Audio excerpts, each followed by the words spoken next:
Bonjour et bienvenue sur ce 6e Café Live où j'ai invité Vanina Le Provost, psychogénéalogiste, qui va nous parler des effets du transgénérationnel et des liens qu'il peut y avoir sur les expériences de violence. Voilà, vous allez découvrir plein de choses. Je suis ravie de vous accueillir et merci. Bonjour, bonjour à tous, bonjour à toutes. Peut-être qu'il y a des hommes qui nous écouteront. Du coup, tu voulais que je me présente, c'est ça? Oui, bien sûr, il vaut mieux. Ok. Alors, Véronique, on enregistre. Si tu veux pas que l'image soit... voilà, tu peux couper ton image. Donc, merci Reine de m'avoir invitée. Effectivement, je suis psychogénéalogiste, donc moi, j'habite en Normandie. Donc, j'exerce depuis 5 ans. Et c'est quoi la psychogénéalogie? En fait, on va venir chercher dans l'histoire de nos ancêtres ce qui a pu se passer de traumatisant, ce qui a pu se passer, qui a été en non dit, secret de famille, tout ce qui est deuil qui n'ont pas pu être faits et qui se sont transmis de génération en génération. Alors, ce n'est pas les faits en eux-mêmes qui vont se transmettre, ça va être les émotions qui n'ont pas été cristallisées, digérées, qu'on n'a pas pu évoquer, qui, elles, vont créer une sorte de ce qu'on appelle une crypte. Et à un moment donné, il y a ce qu'on appelle un fantôme. Alors, ce n'est pas le fantôme qui vient hanter les histoires des enfants, mais c'est le fantôme qui va se manifester dans les générations suivantes, en général 3 à 4 générations après que le drame a eu lieu, par le biais de symptômes physiques, de maladies, où on va attirer des situations similaires pour qu'on puisse avoir l'occasion de remettre la lumière sur ce qui s'est passé. Et bien sûr, après, pouvoir se libérer de tout ça. Mais tant D'accord. qu'on ne sait pas qu'on est porteur de ce fantôme, on peut attribuer ça à plein de choses, plein de phénomènes, alors qu'il n'y a pas que les événements de la vie courante qui nous impactent. D'accord. Donc, en fait, c'est au-delà de ce que l'on peut vivre dans notre enfance ou dans notre vie, c'est-à-dire qu'on porte quelque chose qui s'est cristallisé et qui fait qu'on le revive d'une façon peut-être différente, mais que c'est finalement quelque chose qui est porté plus haut dans la branche et dont on n'a pas forcément connaissance finalement. Oui, c'est ça. C'est ça, ça va être, par exemple, le fait de ne pas pouvoir avoir d'enfants sans qu'il y ait une raison biologique qui vient nous interpeller sur des fausses couches ou des avortements qui ont eu lieu ou un enfant qui est mort en bas âge, 3 ou 4 générations plus haut et dont le traumatisme n'a pas pu être évoqué. Et du coup, les émotions qui y sont liées ne sont pas digérées. D'accord. Ok, génial. Et du coup, par rapport à ton expérience donc de psychogénéalogiste, de thérapeute et dans ta pratique, qu'est-ce que tu peux nous dire qui est en lien en fait avec ce qui peut générer des répétitions d'expériences de violence, quelles qu'elles soient, hein, qu'elles soient verbales, physiques, psychologiques, financières, peu importe la forme que ça prend. Voilà, qu'est-ce que tu peux nous dire là-dessus? Eh bien, moi, ce que je peux te dire, quand j'entends en cabinet qu'il y a de la violence, je vais d'abord me diriger vers des traumas de guerre. Donc, il faut savoir que les hommes qui ont participé à la guerre, alors on a eu celle de 1870-71, 14-18, 39-45, Indochine, Algérie, donc ça fait quand même beaucoup de guerres. Donc, les hommes qui ont été au front, ils ont vu des choses, donc je vous passe les détails, hein, parce que ça n'a pas, c'est pas super gai non plus, mais par fierté, par honte peut-être aussi, hein, ils n'ont pas pu l'évoquer. Et quand ils sont rentrés à la maison, ils ont été en contraste avec le monde de derrière et ceux qui étaient au fond. Et du coup, ce qui s'est passé, c'est qu'il y a eu un décalage complètement entre la psychologie des hommes et la psychologie des femmes. Alors, sachant que les femmes, pendant la guerre de 14-18, ont commencé à travailler, à avoir leurs propres revenus, notamment dans les usines pour fabriquer comment ça s'appelle, les bombes aussi. Oui, les munitions, voilà, les ce genre de choses. munitions, Oui, elles étaient voilà, aussi dans les champs. dans la guerre, dans ce mouvement de... Okay. Elles étaient aussi dans la guerre. Quand les hommes sont rentrés, en fait, il a fallu leur permettre de retrouver une utilité, une virilité.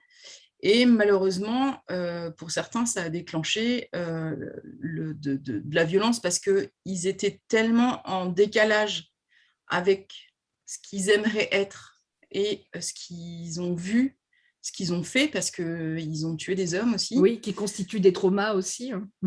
Voilà. Que du coup, tout le côté psychologique n'a pas pu être géré. Ça s'est accentué au niveau de la Deuxième Guerre mondiale, là où, en plus, on a interdit aux femmes de travailler. Il y a eu, dans les années 50, des publicités de propagande que la femme, elle avait son rôle à la maison, au fourneau, avec tout le développement des appareils électroménagers, que si une femme n'élevait pas ses enfants, ça faisait de mauvais enfants, etc. Et puis, il y a ce côté où le fait d'aller voir un psy, quand ça a pu se développer après la Deuxième Guerre mondiale, c'était tout de suite assimilé à de la folie, et qui dit folie dit honte ou risque d'exclusion de la famille. Donc, en fait, on est tous les descendants d'hommes qui ont participé à la guerre, qui n'ont pas pu exprimer ce qu'ils ont ressenti. Alors, plus encore, quand il y a eu des grosses blessures physiques, ce qu'on appelle les gueules cassées, qui ont été complètement exclus et bannis de la famille. Et ça crée des secrets. Donc, s'il y a un exclu dans la famille, il y a forcément quelqu'un à un moment donné qui va chercher à le réintégrer. Et j'imagine ceux qui ont déserté, donc qui ont constitué la honte. Tous les mutilés, effectivement, qui ont pu... Enfin, il y a de mémoire 620 fusillés, pour l'exemple, pendant la Première Guerre mondiale, suite de désertion, de mutilation, etc. Donc, en fait, on est sur... La répétition, elle va venir de quoi ? Du fait que, alors majoritairement, ça va être des femmes ou des enfants qui ont subi cette violence. Il y a quelques hommes aussi. Mais c'est que cette violence, elle va créer de la honte. La honte et de la culpabilité. Et la honte, c'est vraiment le sentiment le plus puissant qui puisse exister dans la transmission. Un secret de famille, il se fait parce qu'on a honte. On a honte de ce qui s'est passé, alors même si c'est une faillite, si c'est d'avoir un enfant handicapé, si c'est un meurtre ou un suicide ou quelqu'un qui a des problèmes psychiques, c'est vraiment ce sentiment-là qui est à la base de beaucoup de choses, qui fait qu'on va répéter, parce qu'à un moment donné, il faut mettre de la lumière sur l'événement. Et comme dans les cas où des enfants qui subissent des attouchements ou des abus sexuels, comme ils sont élevés dans ce contexte-là, ils ne savent pas que ce n'est pas la normalité. Donc, ils ne peuvent pas se rendre compte de ce qui est normal. Et chaque enfant prend comme modèle ses parents. Donc, nous, aujourd'hui, c'est vrai qu'on a l'occasion de travailler sur nous, mais si vous prenez la génération de vos grands-parents, qui, alors je vais schématiser, mais un homme qui tape sur sa femme, les enfants voient ça, parce que forcément, c'était jamais caché, avec tous les enfants que pouvait y avoir. Eux, ils vont faire quoi ? Ils vont se dire que c'est normal. Donc, ils vont reproduire et reproduire et reproduire. Voilà. Et cette normalité, finalement, elle va se retrouver autant chez les émetteurs de violence, donc chez les enfants qui vont eux-mêmes devenir potentiellement des bourreaux, mais qui peuvent aussi potentiellement devenir des victimes, parce que ce statut d'émetteur ou de récepteur, finalement, ça se construit effectivement à partir de l'enfance. Et là, ce que tu es en train de nous dire, c'est que c'est dans notre héritage aussi familial. Oui, tout à fait, ouais. Oui, parce que en fait, ce qui va se passer, ça va être comme quand on va rencontrer un potentiel partenaire. On va se sentir attiré par lui, mais dans la formation du couple, il y a deux choses. La première, c'est que soit il va venir guérir les blessures de l'arbre, soit il va venir les mettre en miroir. Les activer. Donc, en fait, voilà, c'est ça. On va inconsciemment attirer quelqu'un qui va venir nous permettre de comprendre ce qui s'est passé dans notre généalogie. Pour le faire arrêter finalement. C'est du coup, tout à fait. Quand on vit ces expériences de violence, notre rôle et notre responsabilité, ça va de dire, OK, là maintenant, ça suffit. Je le fais pour moi et je le fais pour les générations futures. Ah bah oui, surtout. Surtout pour soi, parce que la première des choses, c'est de dire stop, mais dire stop, c'est pas forcément évident, parce que ça vient toucher l'estime de soi. Et puis effectivement, quand on le dit pour soi, on le dit aussi pour ses enfants. Moi, ma grand-mère maternelle, l'histoire, c'est que me racontait ma mère, c'est qu'elle a vu son père taper à coups de bouteille sur sa mère. Ma grand-mère, elle a eu ce courage formidable de partir. Mais ce que ça lui a coûté, c'est ses 5 enfants. Elle a été obligée de les laisser. Et du coup, bon, elle a eu cette chance-là, mais au niveau des relations parents-enfants, enfin, enfants et leur mère, du coup, ça a été un petit peu compliqué, notamment pour les garçons, parce que eux, dans la culture dans laquelle ils ont été élevés, ils ne comprenaient pas que la mère, elle ne se soumette pas. Et du coup, bon, je pense pas que, enfin, en tout cas, sur les 3 enfants, je pense qu'il y en a un, enfin, sur les 3 garçons, il y en a un qui, à mon avis, a montré des preuves de violence, enfin, en tout cas, des faits de violence, mais il y en a 2 sur les 5 qui sont engagés dans l'armée, quand même, pour pouvoir trouver un cadre, pour pouvoir se canaliser un petit peu cette colère, parce que ça alimente une colère quand une mère laisse ses enfants. Alors, il devait avoir entre 10 et 14 ans, les enfants, donc il y a des jumelles aussi. Donc oui, effectivement, c'est ça. Et puis, moi, il y a tout ce regard. Dans cette famille-là, en fait, je me rappelle que les femmes sont traitées de putes, de salopes. Enfin, moi, mon oncle a dit à ma mère, de toute façon, tes filles seront toutes des putes. Enfin, voilà, c'est... Oui, donc avec une certaine violence verbale aussi. Et donc, du coup, voilà, ok, super. Oui, alors je vais vous partager tout à l'heure un petit peu ce que je me suis, entre guillemets, amusée à faire par rapport à mon arbre. Je le fais avec beaucoup de légèreté parce que c'est quelque chose que j'ai beaucoup travaillé et qui est léger pour moi, effectivement. Mais ça permettra aussi d'illustrer, en fait, en plus des illustrations de Vanina, ma propre branche, en fait. Voilà. Qu'est-ce que tu peux nous dire d'autre, Vanina, alors, par rapport à ces phénomènes de répétition et d'arbres et de transmission et d'héritage? Alors que ce n'est pas une fatalité. Oui. C'est-à-dire, on peut arrêter, on a le droit de s'autoriser à arrêter cette violence, cette transmission. On a le droit de refuser l'héritage. Exact. Et tout à l'heure, on parlait de responsabilité, finalement, comme si on le vit, c'est que c'est un effet miroir, on appelle aussi ça, et on a finalement ce rôle et cette responsabilité. Et je ne parle pas de culpabilité si on n'y arrive pas, mais vraiment de responsabilité, de dire, OK, maintenant c'est bon, je comprends, je sais, je travaille, mais je n'en veux plus. Je ne veux plus de cette violence dans ma vie, je veux qu'elle sorte. Et voilà, OK. Oui, on a le choix. Enfin, moi, je viens d'une lignée de femmes qui ont été violées. moi, j'ai une fille qui a 13 ans et demi, qui, pour la deuxième année consécutive, est dans une classe exclusivement de garçons.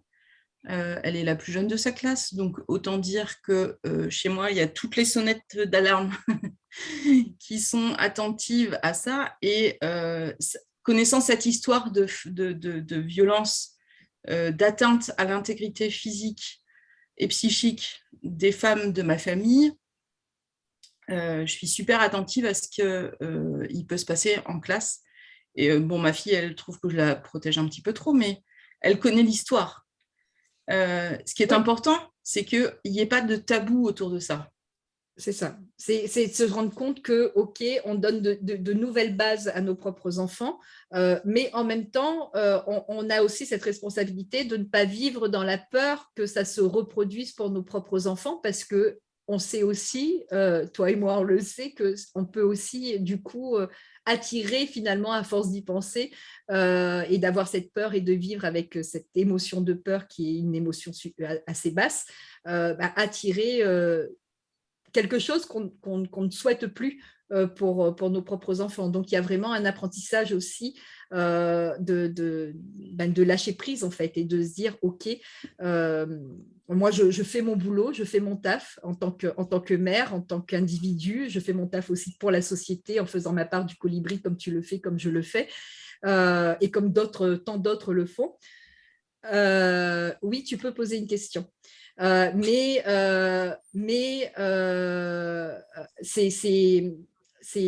peut. Du coup, j'ai perdu le fil. Bon, c'est pas grave, je reprendrai. C'est bien, ça fait beaucoup rire, Véronique. Oui, ce que tu disais, c'est qu'on peut effectivement, on a notre part de responsabilité dans le fait d'arrêter cette transmission, mais de ne pas transmettre cette peur à nos enfants. C'est-à-dire qu'on ne va pas... alors là, pour le coup, c'est vrai que l'année dernière, quand j'ai vu, parce que j'ai assisté à la réunion de rentrée, que ma fille était la seule... Bon, l'année dernière, il y avait 17 garçons, cette année, ils sont 23. J'ai dit, ouh, ma fille, tu as du travail. Mais peut-être que son rôle, ça va être justement de se réconcilier, de réconcilier maman avec toute cette part masculine.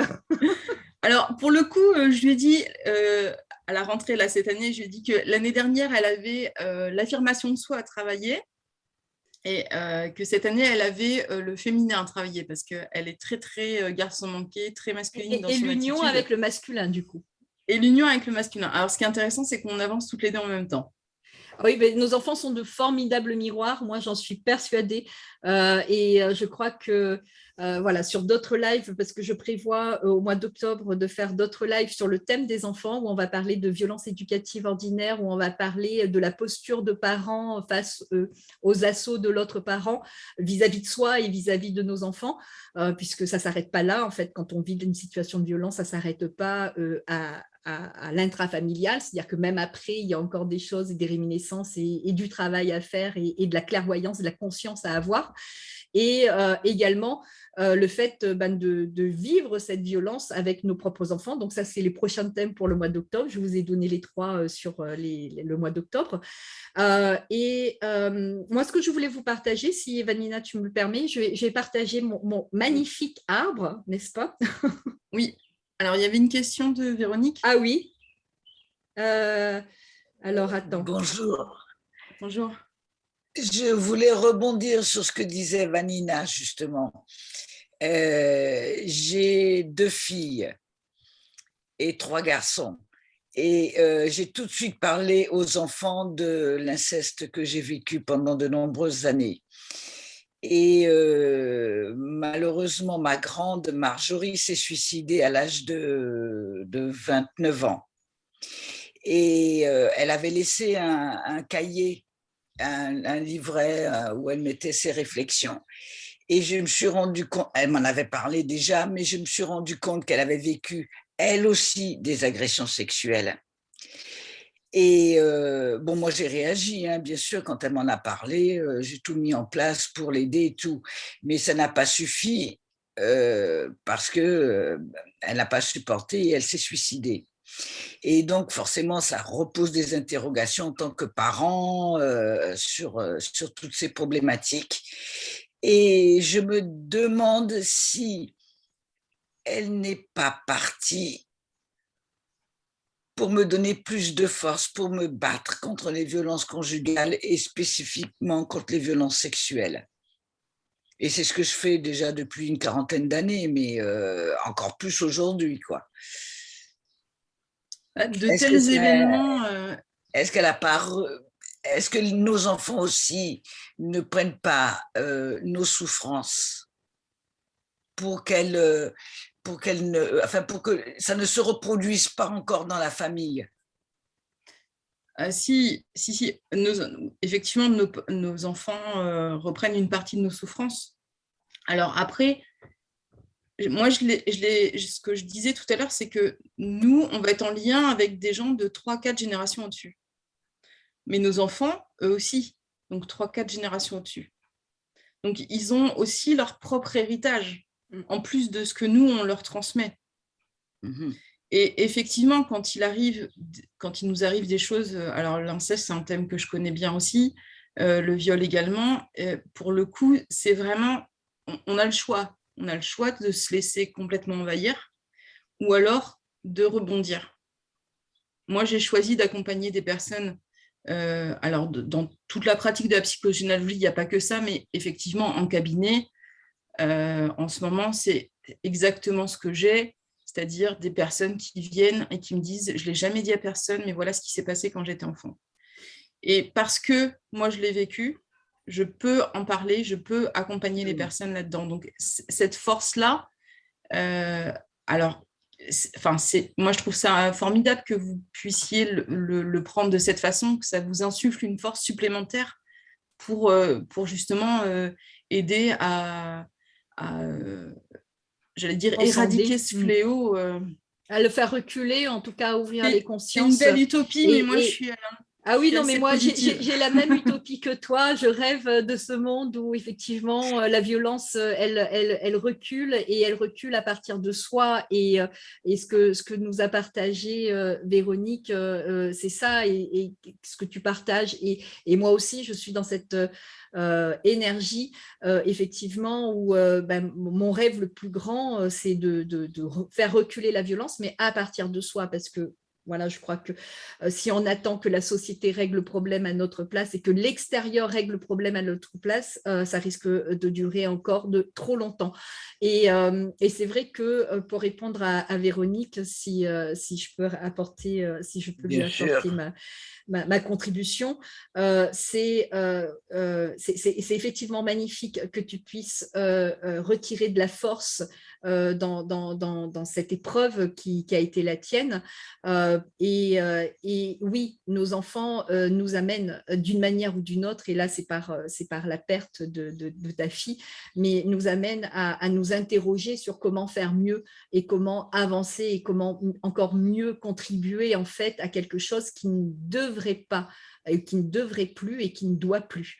Et voilà. Et je pense que c'est ça en fait. Et quand on a cette capacité de prendre de la hauteur et de se dire « Ok, je vis un drame, ok, j'ai vécu des traumatismes, ok, j'ai vécu de la violence, mais qu'est-ce que je dois en faire? Est-ce que je choisis effectivement de m'enfoncer et de me victimiser toute ma vie et de me dire « J'ai pas de chance, c'est la fatalité » ou est-ce que je choisis de prendre ma responsabilité et de faire ma part, quelle que soit la difficulté finalement qu'on rencontre. Et donc, il y a des outils que pratique Vanina, moi j'en ai d'autres, mais en tout cas, l'essentiel, c'est qu'on puisse chacun, chacune, à notre niveau, que ce soit, voilà, à contribuer en fait à se dire, OK, on va amener quelqu'un d'autre à notre niveau de conscience, à notre niveau de résilience, à notre niveau d'épanouissement, à notre niveau de joie. Et c'est ça que je trouve beau en fait dans ma pratique. Et voilà. Ok, je partage, oui, donc félicitations, vraiment, ça me touche énormément de pouvoir avoir de tels retours en fait et que tu sois dans ce niveau de conscience et cette résilience finalement, parce que tu es vraiment dans l'acceptation, tu as dépasser ton deuil et tu es dans cette résilience qui est écologique pour toi parce que plutôt que de te positionner comme la maman qui a subi, qui a vécu quelque chose de compliqué, tu te dis, bah, ok, en fait, voilà, il y a quelque chose de beau derrière et c'est à moi de le faire. Et je le fais avec de l'amour. Donc, bravo. Merci. Alors, juste pour revenir sur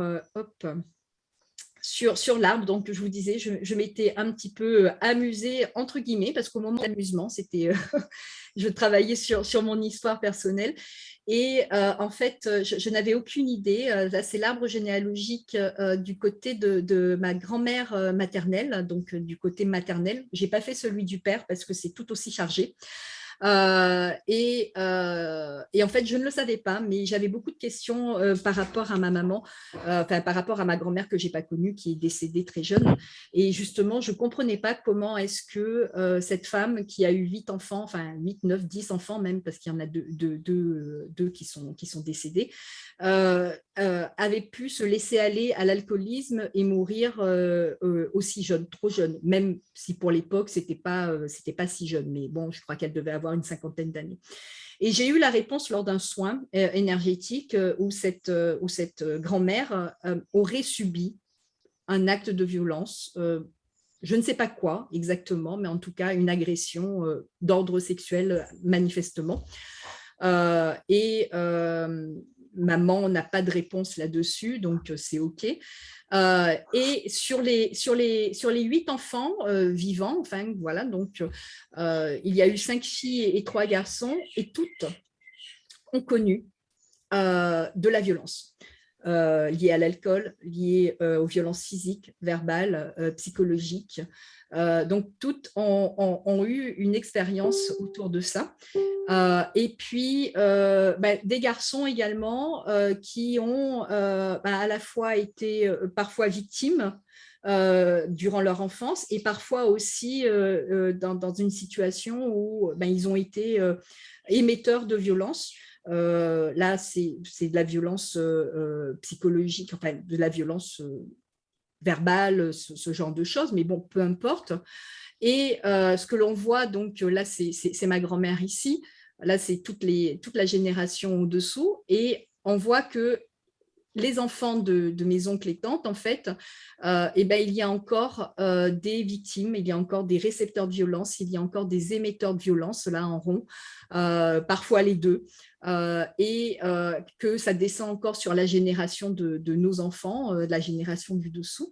Et quand j'ai eu ce tableau, je me suis dit, waouh, ok, là, j'avais entendu des histoires ici et là, je connaissais un petit peu l'histoire familiale et tout, mais le fait de le figer en fait en images, ça m'a permis vraiment de me rendre compte que, ok, ça devait s'arrêter, tout simplement.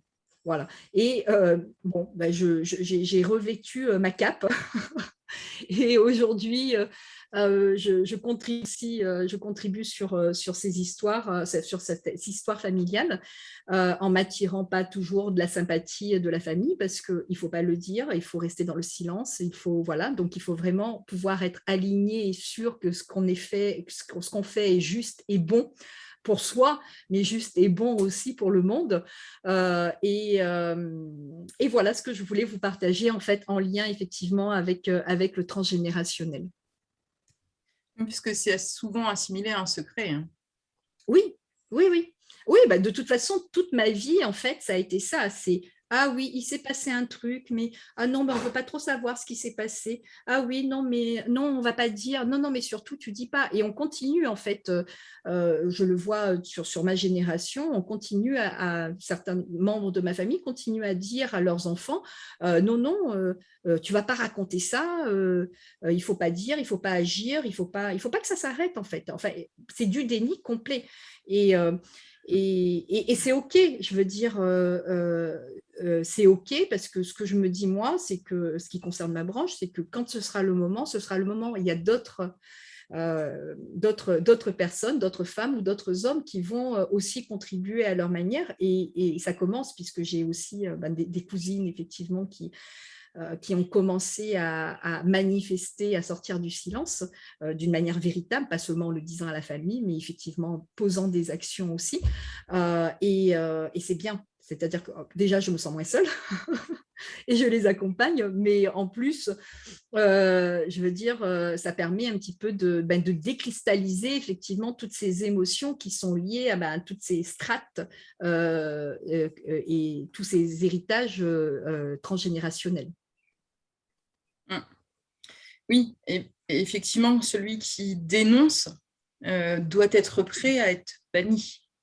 Oui, complètement. Mais enfin, une fois qu'on a notre... moi, je parle de pouvoir personnel, c'est-à-dire je sais, je suis alignée, je sais ce que je vaux, je sais où je vais, je sais quelles sont mes valeurs. Et du coup, le bannissement d'une famille, finalement, il est vécu comme un soulagement parce qu'on n'a plus à faire semblant. Oui, mais en fait, ouais, au-delà de ça, c'est que quand justement il y a cet alignement et cette confiance, cette identité qui est restaurée, parce que on en prend pour notre grade dans notre identité quand on connaît de la violence et des traumatismes liés à l'enfance ou même dans notre vie d'adulte. Donc, quand tout ça est restauré finalement, et quand l'amour de soi est restauré, l'estime personnelle est restaurée, finalement, c'est OK. On peut être banni, on n'a plus cette blessure de rejet qui est suractivée et qui nous empêche finalement de parler et de dire les choses. Et c'est ça, et on y va tout en graduation en fait, hein. C'est pas forcément comme ça peut aller très vite pour certaines personnes, mais en tous les cas, si je devais laisser un message aux personnes qui nous écoutent et à vous, c'est vraiment avoir confiance qu'à partir du moment où on ressent dans notre ventre que ce que l'on vit n'est pas normal, n'est pas acceptable, oui, cherchez des solutions, cherchez à comprendre, cherchez à transformer, cherchez à transcender, augmenter peu à peu votre niveau de conscience, votre estime personnelle, votre amour personnel, votre identité, pour justement pouvoir arriver à cette affirmation personnelle et arriver peut-être à contribuer comme on le fait nous aujourd'hui, comme le fait Véronique à son échelle, comme le fait, voilà, je pense que toutes les femmes en fait, toutes les personnes, tous les hommes et les femmes qui ont pu connaître de la violence et qui ont transcendé, qui sont dans l'accueil et dans l'acceptation, sont tous, d'une manière ou d'une autre, en train de faire leur part du colibri. Tout à fait. Parce qu'effectivement, il y a aussi des hommes qui sont... Ah, il y a aussi des hommes. Moi, je suis plus... au stade où j'en suis, moi, dans mon chemin, je suis vraiment... Je crois que l'erreur la plus fondamentale qu'on fait, c'est d'être toujours dans la séparation de genre, dans la séparation de nous-mêmes, déjà, parce que quand on ne parle pas, on est séparé de nous, hein, puisqu'on n'accueille pas une partie de ce qu'on a vécu et on n'est pas dans l'acceptation. Donc, la séparation de nous-mêmes, mais aussi la séparation vis-à-vis du masculin. Et c'est vrai qu'aujourd'hui, dans mon approche, je me dis, ce n'est pas la violence faite aux femmes ou la violence faite aux enfants ou la violence faite aux hommes, c'est la violence. C'est la violence qu'il faut faire reculer d'une manière ou d'une autre et pas l'identifier à une couleur de peau ou à une couleur ou à un âge. Parce que c'est toutes les violences qui ne sont pas acceptables et qui ne sont pas normales. Qu'elles se passent au travail, qu'elles se passent à la maison, qu'elles se passent dans la rue. Et c'est tout ça. Et je crois qu'on est là aussi pour contribuer, pour ouvrir les consciences vers tout ça.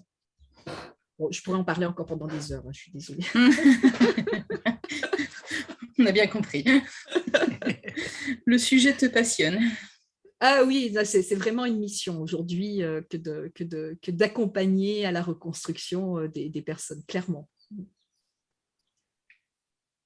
Mais ce qui est intéressant, c'est que ça montre aussi qu'on peut s'en sortir. Oui. On peut avoir une vie agréable, être bien dans sa peau, etc. Rencontrer l'amour, pourquoi pas. même si on a vécu des choses dramatiques. Ah, mais c'est essentiel et tu fais bien de le préciser, c'est-à-dire que si tu peux le faire, si je peux le faire, si Véronique peut le faire et toutes les personnes qui nous écoutent, elles peuvent aussi le faire. On a toutes en fait les ressources et quel que soit notre vécu et ne pas vivre ce poids transgénérationnel, pour revenir au poids transgénérationnel en disant ah oui, ma maman c'était comme ça, ma tante c'était comme ça, et puis en fait, c'est normal. Qu'est-ce que tu veux qu'on y fasse? Qu'est-ce que tu veux qu'on y fasse? On peut rien faire. Et ça, c'est quelque chose à éliminer en fait de notre langage. Et c'est ça, c'est de se dire. Vous voulez que je vous rajoute quelque chose? Vous voulez que je vous rajoute quelque Allez, chose? Vas-y. Et si vous voulez, après le suicide de la première, j'ai 2 filles. Hein. La seconde est décédée dans un accident de voiture. Et elle, c'était plutôt ce que j'ai compris compris de son décès, c'est que c'était la violence due à l'alcool. Et bon, je ne peux pas travailler sur 36 000 thèmes, mais je garde ça en tête. Et j'ai transformé ça en addiction, c'est-à-dire qu'il y a beaucoup de gens qui ont subi des violences, qui s'anesthésient avec des addictions. Très clairement. Très clairement. Voilà, à l'alcool, au crack, enfin, j'en sais rien, à plein de choses. On a eu un café live autour de l'impact de l'enfance et effectivement, que ce soit des émetteurs ou des récepteurs, le point commun qu'on retrouve chez de nombreuses personnes, ce sont des impacts liés à l'enfance, les négligences, les violences physiques, verbales, la maladie psychologique du parent, la séparation. Donc très clairement, oui, très clairement, ça influe. Donc, du coup, ça se rejoint quand même quelque part.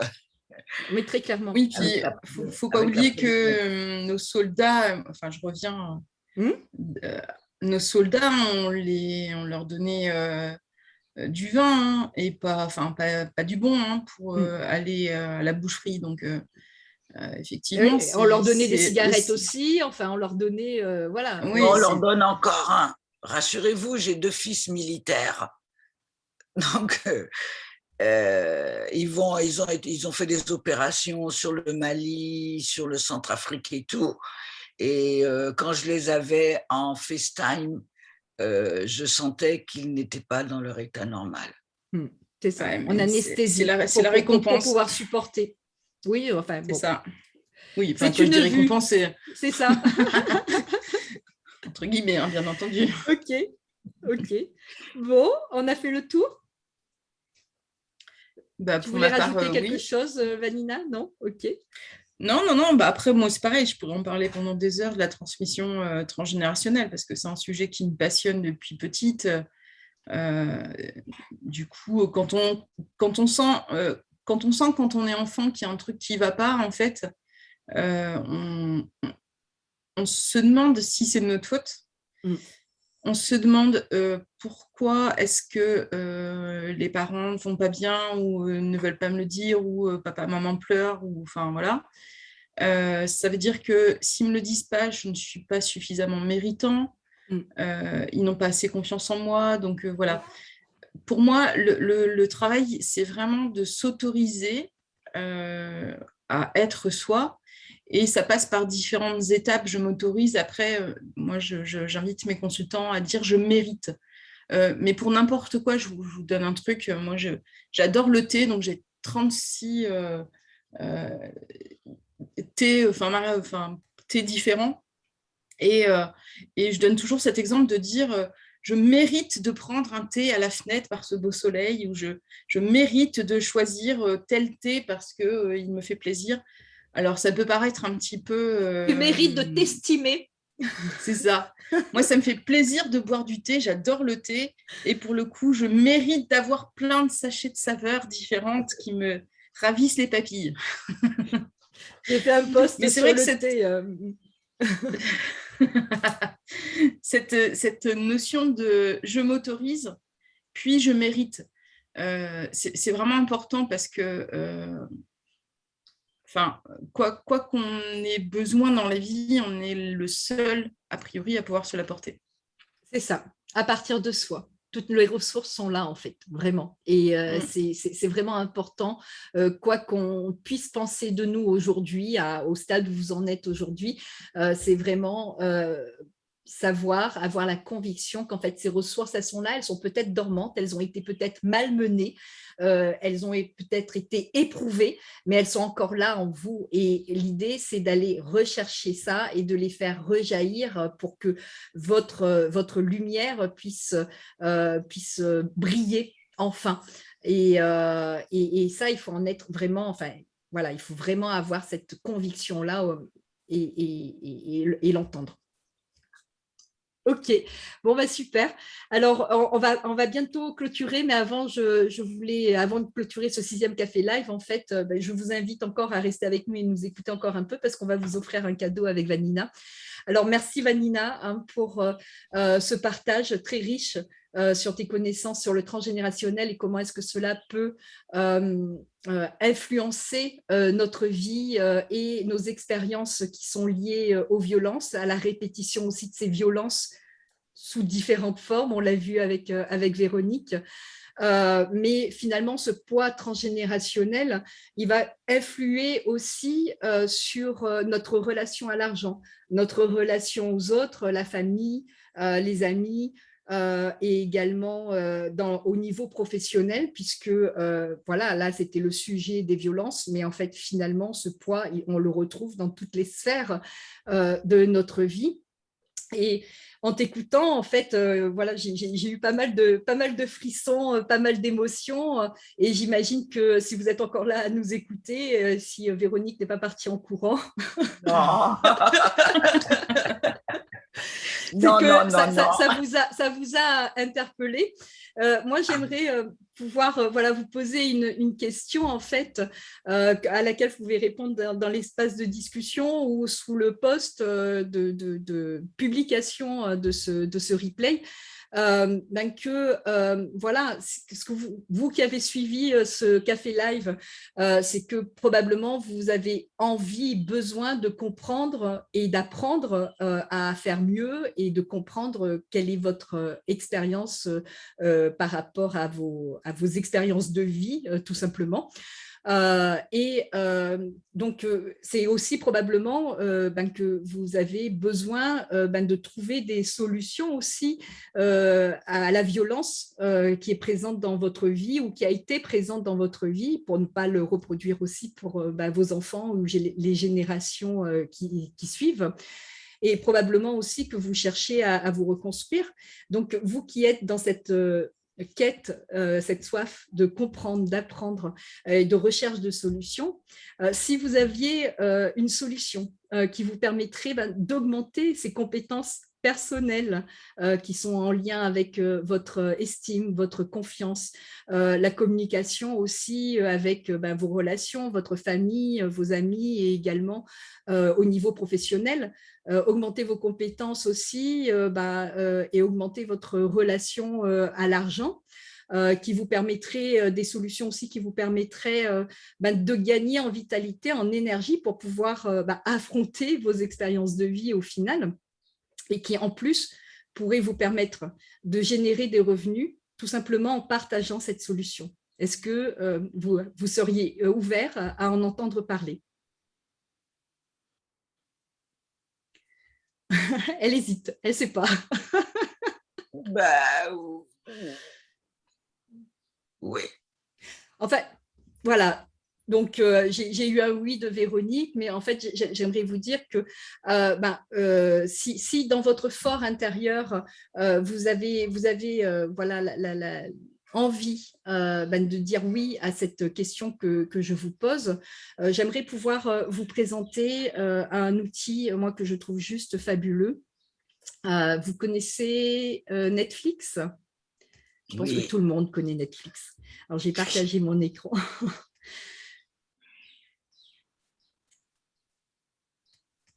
Alors, OK. Alors Netflix, on sait, voilà, c'est une plateforme de films catégorisés en genre. Et là, il s'agit d'une plateforme de formation et d'éducation sur le développement personnel, qui va avoir une centaine de formations aujourd'hui, mais qui sont implémentées chaque semaine, une centaine de formations sur les 6 piliers de vie. Donc, il va y avoir des formations, des coachs et des formateurs qui sont réputés nationalement et internationalement sur les questions de développement personnel, donc tout ce qui est estime, confiance, burn-out, amour de soi, enfin voilà, toutes les compétences liées au développement personnel. Des formations également sur l'indépendance financière et sur la relation à l'argent, que ce soit dans nos finances personnelles ou dans nos finances professionnelles, la santé et le bien-être, le business, l'entrepreneuriat, et la famille, la relation, et également la spiritualité. Alors, je vais vous faire un cadeau, on va vous faire un cadeau puisqu'on va vous présenter Olivier Maldarieux. Alors, on voit bien le deuxième, on voit Olivier Maldarieux, Vanina? Ouais. Ok. Olivier Maldarieux, qui est pharmacien, mais qui est aussi coach, préparateur mental et qui a accompagné plus de 400 sportifs de haut niveau à atteindre des résultats, à atteindre un niveau supérieur. Et en lien avec ce qu'on vient de voir sur le transgénérationnel, il est aussi le seul Européen blanc à avoir été adoubé par une méthode, par un outil, une pratique ancestrale hawaïenne, qui est le Ho'oponopono. Alors, je ne sais pas si vous connaissez l'Ho'oponopono, mais justement, on va pouvoir en parler. Et je vais vous offrir donc les 2 premiers modules ici.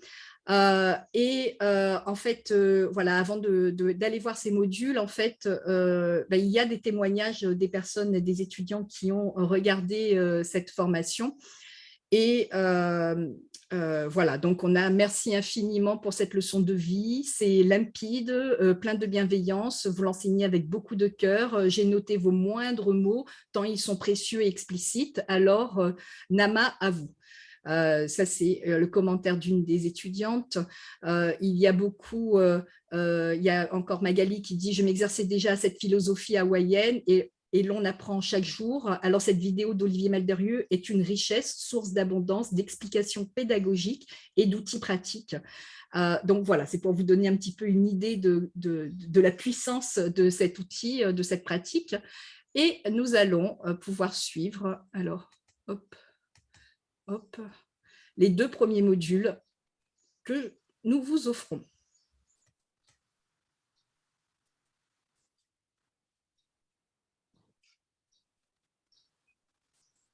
Si la vidéo veut bien se lancer. Bonjour et bienvenue sur cette nouvelle formation, une formation pour vous parler du Ho'oponopono, mais le véritable Ho'oponopono. Alors, vous ne savez peut-être pas ce qu'est le Ho'oponopono et je vais vous rappeler l'histoire donc de cette découverte grâce à un livre qui a fait connaître le Ho'oponopono dans tout le monde, qui est un livre de Joe Vitale qui s'appelle Zéro limite. Voilà, le livre de Joe Vitale raconte une expérience incroyable, la vie donc du docteur Yu Len, qui est un médecin qui va accepter une place donc à l'hôpital psychiatrique d'Honolulu, là où il y a pas mal de détenus donc de haut niveau qui sont enfermés, des gens qui font des peines de 20 ans pour des viols ou des meurtres. Aucune personne tient plus de 6 mois à ce poste. Alors le docteur Yu Len va accepter cette place. Mais il met une condition, il dit simplement « je voudrais pouvoir travailler comme je le souhaite ». Alors le personnel est tellement content et la direction tellement contente d'avoir trouvé quelqu'un qui accepte de prendre cette place qu'effectivement on lui dit « vous travaillez comme vous le souhaitez ». Et au bout d'un an, plus de la moitié de la population carcérale a totalement changé, méconnaissable. Tout le monde s'interroge et quand on demande à Yu Len comment il a fait quand il les a rencontrés, comment il a fait, est-ce qu'il a fait du coaching, de la communication non violente, il a cette réponse incroyable, il dit « je ne les ai jamais rencontrés ». Mais comment vous avez fait? J'ai travaillé sur leur dossier. C'est-à-dire je suis rentré en moi avec la partie responsable de cette problématique chez eux. Autrement dit, je suis rentré en moi avec cette mémoire que je porte et qui a fait que cette personne a été un assassin ou un violeur.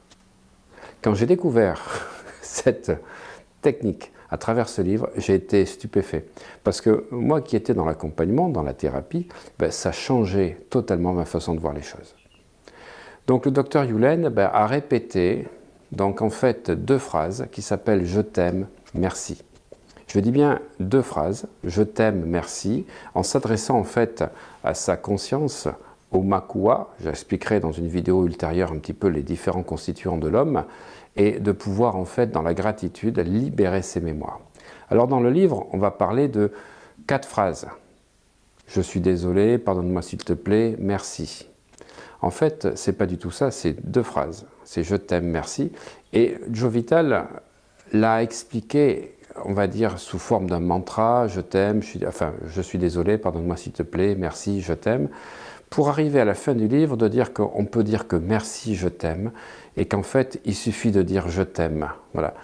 En fait, au départ, il met les 4 phrases parce que c'est un peu comme un mantra donc, qui était peut-être destiné au continent nord-américain.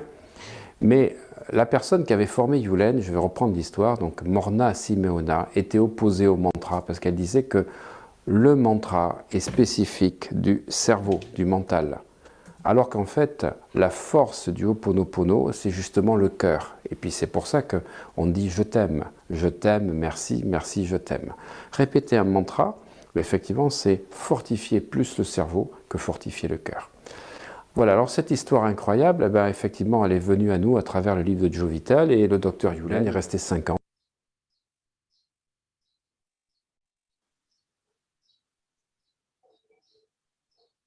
Je ne sais pas ce qui se passe. Hop. Donc, en poste à Honolulu, avant d'enseigner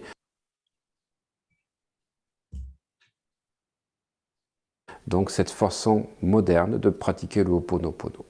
Parce qu'en fait, qu'est-ce que le Ho'oponopono? Eh bien, le Ho'oponopono nous vient donc des Polynésiens, en particulier donc plutôt d'Hawaï, et ça veut dire rectifier une erreur. Ça veut dire aussi O, commencer une action, pono, doubler, donc pono, c'est-à-dire rectifier avec la divinité. C'est-à-dire qu'on est dans une emphase quand on dit la syllabe 2 fois d'affilée, c'est-à-dire qu'en fait on s'adresse à notre divinité intérieure pour rectifier les mémoires erronées que nous avons. Parce qu'en fait, selon les chamans hawaïens, nous allons en fait vivre dans notre vie toutes nos mémoires, les mémoires positives et les mémoires négatives. On a 80% de mémoires négatives selon eux, les mémoires qui nous viennent du passé, les mémoires qui nous viennent de la psychogénéalogie, et à chaque fois que l'on va travailler sur une mémoire, libérer une mémoire, on va permettre d'avoir davantage de possibilités positives. Voilà, alors le Ho'oponopono était au départ une technique ancestrale, il y a donc le Ho'oponopono ancestral qui se pratiquait par des chamans, qui rentraient en contact avec les ancêtres de la personne et les ancêtres des personnes qui étaient en conflit, de manière à régler le conflit qu'il y avait. Et puis ensuite, on a eu, à partir de 1800, quand il y a eu la colonisation écossaise, donc un Ho'oponopono plus traditionnel. Voilà, donc effectivement, il y avait toujours la réunion des chamans et des personnes qui étaient en conflit, et ça se passait donc avec une sorte de rituel et de prière en commun. Et puis on est allé donc vers la formule que effectivement Morna Simeona nous a apportée avec la prière de Morna, où on est dans une réconciliation avec nous-mêmes, avec nos différentes parties, que chez les Hawaïens on appelle Omakua, Uane et Uniipili. Omakua, c'est la supraconscience, Uane, c'est le conscient, Uniipili, c'est le subconscient. Je reviendrai dessus dans une autre vidéo. Et puis donc le docteur Yulen va effectivement dire merci, je t'aime, et c'est cette forme, on va dire, de Ho'oponopono moderne, mais qui est quand même un peu éloigné donc de la vraie tradition, qui nous est venue et qui nous a fait connaître à travers ce mot exotique Ho'oponopono, la culture donc du Aloha qui est présente chez les Hawaïens. Alors je vais continuer cette formation, cette capsule, mais je ne peux pas rester dans mes vêtements d'occidental. Donc vous allez me retrouver dans une chemise hawaïenne avec le lei rouge autour du cou pour vous apporter et vous transmettre la connaissance qu'on m'a autorisé à donner aux gens qui souhaitent évoluer dans leur vie. À tout de suite.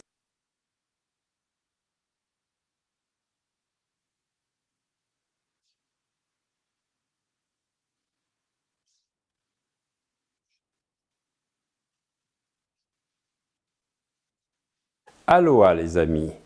Alo, oha, ra. Voilà les 3 syllabes que l'on retrouve dans le mot aloha et qui est très important de bien assimiler. Aloha, ça veut dire bonjour. Aloha, ça veut dire aussi je vous aime. Aloha, ça veut dire la partie qui est en moi reconnaît la partie qui est en vous. Alo, oha, ha, ça veut dire ça. Ça veut dire effectivement la partie divine en moi reconnaît la partie divine en vous. Mais alo, c'est le centre de l'univers. Ha, c'est la respiration divine. Donc c'est-à-dire la respiration est le centre de l'univers. Nous reviendrons sur 2 types de respiration tout à l'heure. Donc en disant aloha, je dis tout ça. Je vous dis bonjour, je vous aime, je suis relié à vous et je reconnais la partie divine qui est en vous. Je suis au centre de l'univers et c'est ça qui est important de comprendre. Comme disait Yulen, nous ne sommes pas 7 milliards d'humains dans l'univers, nous sommes 7 milliards d'univers dans le même espace-temps. Autrement dit, chacun de nous a un propre univers. Et des personnes rentrent dans nos univers, rentrent dans notre vie parce qu'ils sont en lien avec nos mémoires. Les mémoires positives ou les mémoires négatives. Et donc, pour bien comprendre le fonctionnement de la philosophie hawaïenne, il faut comprendre un peu la constitution de l'homme. Alors là, vous me voyez avec un lei rouge. Si j'étais à Tahiti, il serait blanc. Et vous avez la fleur de tiare qui représente les 5 éléments avec ces 5 pétales qui me relient donc aux 5 éléments et qui me relient aux ancêtres. Parce que nos racines nous viennent du ciel. Comme disent les Hawaïens, il faut honorer ses ancêtres un petit peu comme dans la tradition taoïste asiatique. Et les Asiatiques sont très présents sur Hawaï. Ce que je voudrais vous expliquer, c'est nous avons une triple constitution. Nous avons la partie qu'on appelle Omakua, c'est la supraconscience, c'est l'être divin en nous. C'est, on va dire, le soi supérieur, notre être éveillé. Ensuite, nous avons ce qu'on appelle la conscience, le mental, c'est Uane, ou Ane, plus exactement en prononçant. C'est notre mental qui est limité. Et puis nous avons donc ce que nous appelons Uniipili. Et le Uniipili, c'est notre subconscient. Notre subconscient ne renferme que les mémoires positives, les mémoires négatives. Et votre vie, eh bien, elle est à l'image de ce qui est dans votre Uniipili. Autrement dit, le Ho'oponopono cherche à nous relier à notre supraconscience pour, à travers notre supraconscience, notre divinité intérieure, enlever les mémoires erronées qui nous viennent de nos ancêtres ou qui nous viennent de notre propre vie ou de nos croyances ou de nos rencontres et qui nous pourrissent la vie.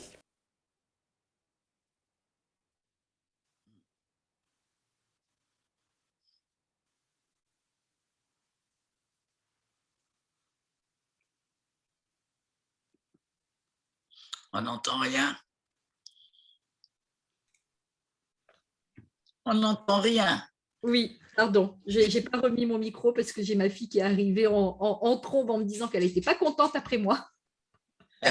Tu prends toute la connexion? Non, c'est parce qu'elle... Bon, enfin bref, peu importe. En tout cas, ce que j'étais en train de vous dire, c'est que sur cette formation, en fait, voilà, maintenant on arrive aux exercices pratiques. Vous voyez, le module 2, ça va être la respiration du Ho'oponopono, donc où il nous accompagne dans la respiration. Il va y avoir une prière aussi hawaïenne. Les 4 phrases du Ho'oponopono, les 5 principes donc, qui continuent ces explications comme il expliquait sur les 2 premiers modules, les respirations énergétiques, tout cela dans un but effectivement de pouvoir accéder à notre inconscient et à notre supraconscient pour pouvoir libérer ce qui doit l'être et ce qui n'a plus lieu d'être. Donc, voilà, j'espère que vous aurez apprécié ce cadeau. Alors, cette plateforme, en fait, elle est accessible sur Internet, hein, c'est Master Business. Quand on va sur le site de Master Business, la plateforme elle est à 49,90 € et avec un lien d'affiliation qu'on pourra vous offrir, cette plateforme, vous pourrez en bénéficier pour 15,90 €, c'est-à-dire que vous aurez 70% de réduction sur le coût de la plateforme. sachant que sur la plateforme, il y a plus de 100 formations, 78 coachs sur les 6 piliers de vie que j'ai décrits tout à l'heure. Donc, il y a vraiment aussi de très belles formations, de très belle qualité sur l'estime, sur la confiance, sur la communication apaisée, bien se connaître pour communiquer de Muriel Duhem. Il y a vraiment beaucoup de contenu et les 15,90 € vous permettent d'avoir accès à la plateforme en illimité. Vous regardez quand vous voulez et vous l'avez vu, c'est des petits modules de 5, 10, 15 minutes qui facilitent l'intégration avec des exercices pratiques puisqu'il y a 20% de théorie pour 80% de pratique parce que justement, l'objectif, c'est vraiment de transformer les domaines sur lesquels on veut évoluer, on veut augmenter nos compétences. Voilà, on arrive à la fin de ce live. Si vous souhaitez savoir comment obtenir l'accès à la plateforme, ce sera avec plaisir que nous vous remettrons le lien qui vous permettra de bénéficier des 70% de réduction. Et puis, voilà, je l'ai dit tout à l'heure en milieu de live, mais il y aura au mois d'octobre des cafés live consacrés aux enfants, voilà, violence éducative ordinaire, posture du parent, individuellement ou vis-à-vis de ses enfants pour la pré-séparation. Également, voilà. Les thèmes sont nombreux en fait, donc je vais essayer de mettre en place les différents thèmes. Je vous remercie pour votre présence, votre écoute. Et je vais couper l'enregistrement dès maintenant et on pourra se parler encore un petit peu pour celles qui sont là. Voilà, à bientôt.